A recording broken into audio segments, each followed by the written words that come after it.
Matt Wade, this is Ham from Tulsa.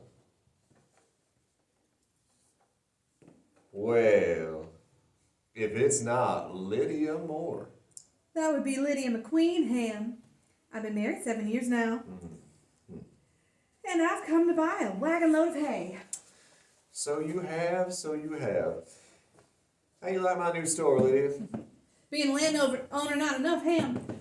Guess you've decided upon mercantile business as well. Still take no pleasure in a man who likes to get ahead, I see. I reckon the history books are littered with men who wanted to get ahead, Ham. How many youngins you got now, Lydia? 4. Give me a nickel's worth of licorice. Well, that's a nice, even number. Doc Hornsby's brought me news of you a time or two. Here's your nickel. Said you and him have been talking something about a school for Thickety Creek. That's right. Papa's been writing some of the Presbyterian folks up north. Thought they might start a school here if we get them some central place for the schoolhouse. Well, if some church outfit aims to bring it in, well, that's all right. Let them that want a school build it, I say. But even if this would have to get help from the community, and you own so much land down here in the center of things, wouldn't you be willing to... Oh, I thought you'd come around to it directly, just like Hornsby.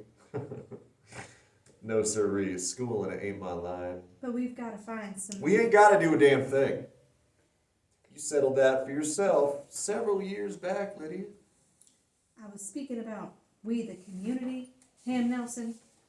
And you're part of that too, you know, whether you like it or not. I be that. It's not much of a puddle, but I'm a pretty big frog in it. Then you'd want to be seeing it prosper. Not with taking away all our money for school taxes. Oh, I've read what some of the big talk is over at the state capitol. Free education for everybody. Free for them that gets it, but who's to give to? All of us? No. Not all of us, Lydia. I was hoping. Not me. I was hoping. Once upon a time, I was hoping to. And it wounds a fella's pride to have his high hopes scorned. This is a bigger matter than your pride, Ham. It's about the high hopes of all the children in Thickety Creek. Children who'd like to do more than work in your fields. Let your Presbyterian folks see to it then. I need to be getting back home. You're still a fine figure of a woman, Lydia. Maybe I could bring that load of hay up the mountain myself. When your man's not home? Ham Nelson, what call have I ever give you to speak to me in such a way? I am Lydia McQueen, and you don't ever forget it again. And Mark McQueen is not my man. He's my husband. And we will have a school here. Greed can't keep down folks with gumption. Ooh, well, Mrs. McQueen, you ain't lacking for spirit. Oh, I must say you're not.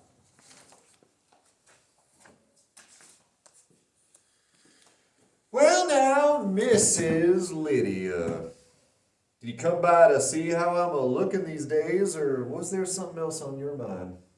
There's something else, Ham. We need to talk. I figured so. You want to deliver your speech standing up, or will you take a chair? Thank you. Well, you're welcome. No need to beat feet 40 ways around the bush. I've come asking you to use your influence and maybe some of your wealth too, Ham, towards getting the Valley a new school. Now that about my wealth.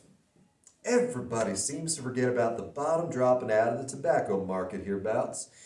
And about that school, it seems to me we already have been through this a time or two, Lydia. You always stirred up some ruckus about a school. I wouldn't have to if the school we had was left alone.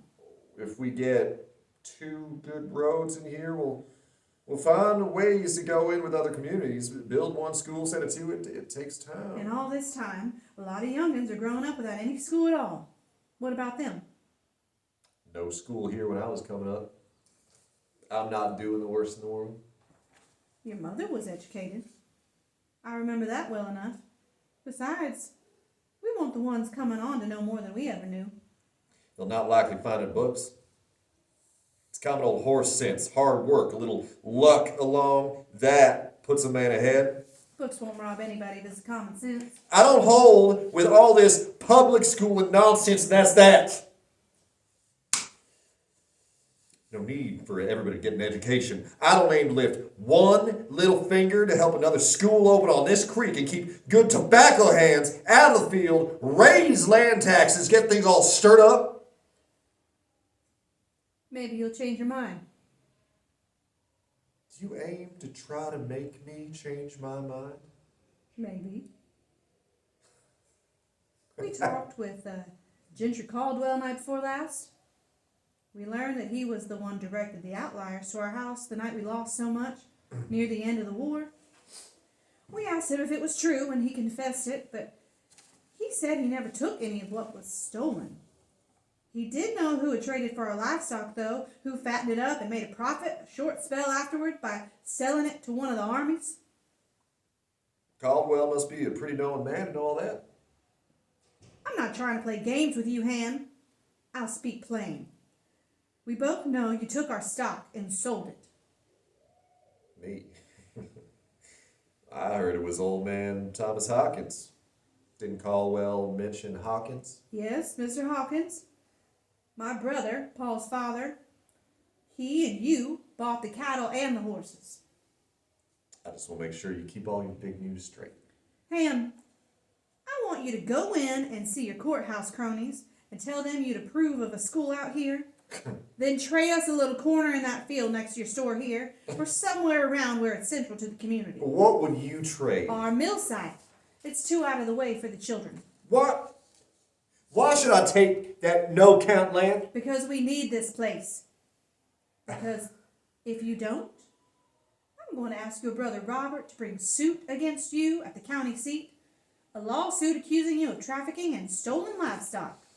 We'll ask full repayment with interest. Even if it happened like you say? Oh, it happened like I say. Gentry Caldwell would testify it. God, fool, preacher. You know well as I do, Ham Nelson, that you couldn't find a jury of 12 men anywhere in this county who wouldn't be glad to see you have to pay, who wouldn't help convict you, wouldn't make too much difference who you paid or why.